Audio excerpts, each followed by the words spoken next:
देश की सर्वोच्च न्यायालय ने तमिलनाडु में राष्ट्रीय स्वयंसेवक संघ के प्रस्तावित पथ संचलन को रोकने के लिए तमिलनाडु सरकार के प्रयासों को कड़ा झटका दिया है। सर्वोच्च न्यायालय ने डीएमके सरकार की उस याचिका को खारिज कर दिया है जिसमें राष्ट्रीय स्वयंसेवक संघ के पथ संचलन को रोकने के प्रयास किए गए थे। इस मामले में पहले मद्रास हाईकोर्ट ने आरएसएस के पथ संचलन के पक्ष में निर्णय दिया था।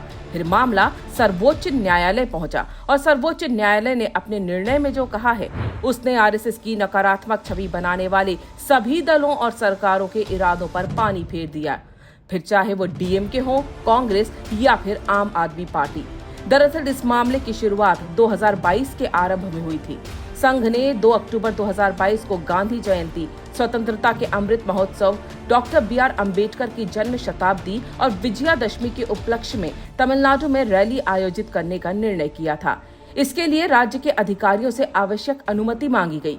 सितंबर के अंत में तमिलनाडु की डीएमके सरकार ने ये कहते हुए अनुमति देने से इनकार कर दिया कि पॉपुलर फ्रंट ऑफ इंडिया यानी पीएफआई पर केंद्र सरकार के प्रतिबंध के बाद तनाव बढ़ गया है, जिसके बाद मामला मद्रास उच्च न्यायालय पहुंचा और 22 सितंबर को उच्च न्यायालय ने पुलिस को निर्देश दिया कि 28 सितंबर तक संघ को कार्यक्रम की अनुमति दी जाए, जिसके विरोध में तमिलनाडु सरकार ने पुनरीक्षण याचिका दायर की जो 2 नवंबर को खारिज हो गई।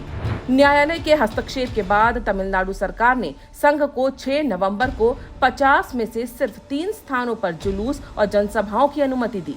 23 स्थानों पर संघ को इंडोर यानी 4 दीवारी के अंदर ही कार्यक्रम करने की अनुमति दी। बाकी की रैलियों को खुफिया रिपोर्ट का हवाला देकर सुरक्षा के मद्देनजर खारिज कर दिया। जिनकी अनुमति दी गई उसमें भी कई तरह की शर्तें लगा दी गई। इतनी पाबंदियों और बंदिशों के साथ मिली अनुमति को संघ ने अस्वीकार कर दिया और सर्वोच्च न्यायालय का दरवाजा खटखटाया। सर्वोच्च न्यायालय ने नागरिकों के मूल अधिकारों का हवाला देते हुए संघ के पक्ष में फैसला सुनाया। सर्वोच्च अदालत ने कहा, कानून और व्यवस्था की किसी भी अप्रत्याशित या अनपेक्षित स्थिति से निपटना राज्य और पुलिस विभाग का कर्तव्य है। कानूनी अधिकार के लिए पर्याप्त सुरक्षा प्रदान करना भी राज्य का कर्तव्य है, क्योंकि संगठन को सार्वजनिक स्थानों पर शांतिपूर्ण जुलूस और बैठकें करने का अधिकार है। यह उन्हें पूरी तरह प्रतिबंधित नहीं कर सकता, बल्कि केवल उचित प्रतिबंध लगा सकता है। लेकिन संघ को लेकर सर्वोच्च न्यायालय के निर्णय की सबसे महत्वपूर्ण टिप्पणी जानना जरूरी है, जो स्पष्ट तौर पर राष्ट्रवादी विचारधारा की जीत और तुष्टीकरण की हार है।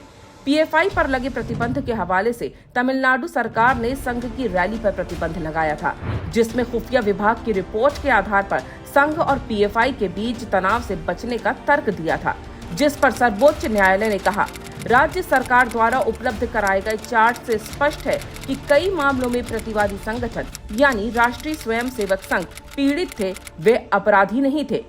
यानी सर्वोच्च न्यायालय ने माना कि संघ और पीएफआई के बीच के तनाव में संघ ही शिकार होता रहा है और पीएफआई शिकारी की भूमिका में रहा है।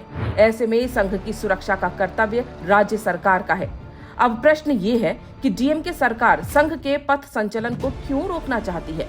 दरअसल इसके पीछे तुष्टीकरण की राजनीति है। मुस्लिम वोट बैंक को अपने साथ बनाए रखने के लिए आम आदमी पार्टी, कांग्रेस और समाजवादी पार्टी की तरह ही डीएमके भी हिंदू विरोध की सारी सीमाएं पार करने को तत्पर है। संघ के पथ संचलन को लेकर डीएमके के भय का भी यही कारण है। जिस तरह कांग्रेस ने हमेशा संघ की नकारात्मक छवि गढ़ने की कोशिश की, हिंदू आतंकवाद जैसे शब्द गढ़े, डीएमके भी ठीक उसी मॉडल के तहत संघ को लेकर हिंदू विरोधी मानसिकता से ग्रस्त है। ऐसे में सर्वोच्च न्यायालय का फैसला डीएमके के हिंदू विरोधी मॉडल पर करारा प्रहार है, जो वास्तव में सिर्फ इस्लामिक कट्टरपंथ को प्रोत्साहन देने और भारत विरोधी शक्तियों को बढ़ावा देने का जरिया बना हुआ था। साथ ही संघ के पथ संचलन को रोकने के डीएमके सरकार के हर संभव प्रयासों ने कई प्रश्न भी खड़े कर दिए हैं।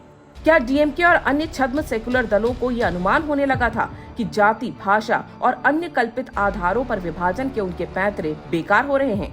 क्या हिंदू समाज की एकता बढ़ती जा रही है, जिसे रोकना अब उनके वश की बात नहीं है? क्या डीएमके को तमिलनाडु में हिंदू जागरण और पुनरुत्थान की पदचाप महसूस होने लगी है? क्या राज्य में बढ़ती हिंदुत्व की लहर डीएमके के वैचारिक अस्तित्व के लिए खतरा पैदा कर रही है? सर्वोच्च न्यायालय के संघ के पक्ष में फैसले के बाद डीएमके ने सांप्रदायिकता के नाम पर जो भी तर्क दिए हैं उन पर अब कोई विश्वास नहीं करेगा। साथ ही देश के सर्वोच्च न्यायालय ने एक ऐसा निर्णय दिया है जो जिहादियों, वामपंथियों, सेकुलरवादियों और तुष्टीकरण गिरोह की उस लंबी परिपाटी की कलई खोल देता है जो संघ को निशाना बनाने के लिए लंबे समय से चली आ रही है।